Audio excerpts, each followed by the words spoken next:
I can tell you, since the third grade, there's always been something different about me. I remember being the little boy in the third grade play and people sitting in the crowd and being like, is that a boy or is that a girl? There was always a question about it. And for my entire life, I had lived in the shadow of not understanding what that meant, what I liked, what I didn't want. What made it more difficult was that my father was a pastor. And I was born in the church. Believe me, I know the Holy Spirit. I know I used to lead worship. I used to lead all of those different things. I used to be in the Christmas show, you name it. But even in that time, there was always something different. There was always something different about me. And so I had spent my entire life until I turned 18 saying, you know what? When I turn 18, I'm going to go to school. I don't need financial aid. I don't need them. I'm going to do what I need to do. And I'm going to be able to live that truth and have the opportunity to be who that guy is on the inside. My dad and my mom had different priorities going on at the time. It was unfortunate. I believe addiction is real. I've dealt with it myself and within my family. My mother acquired this horrendous gambling addiction. So she gambled all of her life savings, all of her life's work. She enjoyed things a little too much. She was a beautiful person. She still is an awesome person. But when you can't control what those things are in your life that hold you back, it's hard. The senses that you have on the inside, the ability to make decisions for yourself, they change. And so I was dealing with that. And while my dad's being a pastor, it's like, what the hell is going on? This is a really dysfunctional family. My dad eventually divorced my mom and decided to say, you know what, I need to go and be a missionary. And so my dad serves his life of missions in the Philippines now, and he builds churches. But along the way, there's a disconnect. Leaving your family behind to serve God's plan, it didn't make sense. And at the same time, my middle brother developed this schizophrenic tendency that was hard to control later in life.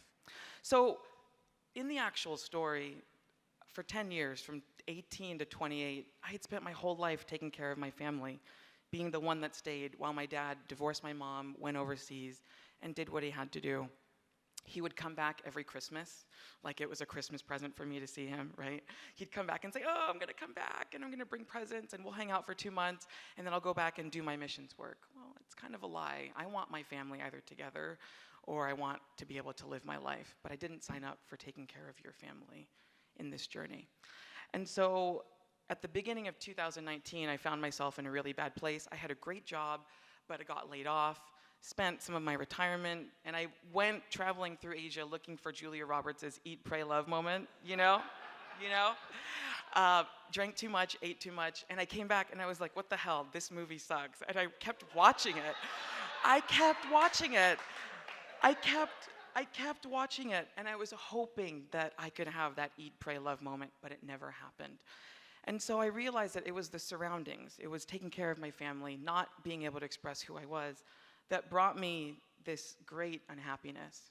And so when we talk about escaping, I got approval from the panel to read this letter, but 2 years ago, I left home, I packed up all my stuff overnight, and on the day that my father was flying in for his winter vacation back in Seattle to visit his family, I left that same morning and I never saw him. And when he returned to our home and saw my mom and my brother and my other brother, they saw this letter and this binder. And in the binder, I gave all the instruction to pay every bill, Cox, PSO, you name it, I did it. I'm gonna read an excerpt from that letter. Dear Mama and family, if you're reading this, it's because I've taken a leap of faith that will change both of our lives. After reading this, you'll see that I've collected my belongings and no longer live in this apartment. This is good. You can have a normal life. I want to start by saying that I love you. I know that after reading this letter and reading the contents of this binder, it'll be really difficult, but I promise you that if you follow these instructions, you will be successful. You're going to hate me for a period of time. You'll later resent me and want to blame me for all of your problems. You'll eventually come to your senses and forgive me, and then you'll realize that by doing this and making this tough decision, it was the best thing for your life and for mine. I believe that together we can grow from this experience, and I have every belief that with God's help, you can make it through this situation. If you're like me, you should be tired of living on edge. The truth is, we should have a really decent life, but for so long, you and Dad couldn't make it work, and you had let some things take that away. As I write this letter, I'm proud to say that it feels really good. I've surrounded myself around things that are important in my life: my exercise, my friends, my singing, and my aspirations for a bigger and better career. I want to challenge you to do the same thing, to find something that inspires you. Because you know what? When you do, the rest of the things take care of themselves. And if your belief in God is as true as my love is for you, then I know you're going to be all right. The best thing about this story is that 2 years later, and the letter goes on, it's pages long. It's the letter that you would write to your mom. The best thing about this story is that 2 years later, everything that I wished for in this letter, for my mom to be financially secure and be happy and be good, is there. I got the dream job, I moved for it, and I escaped. Thank you for your time.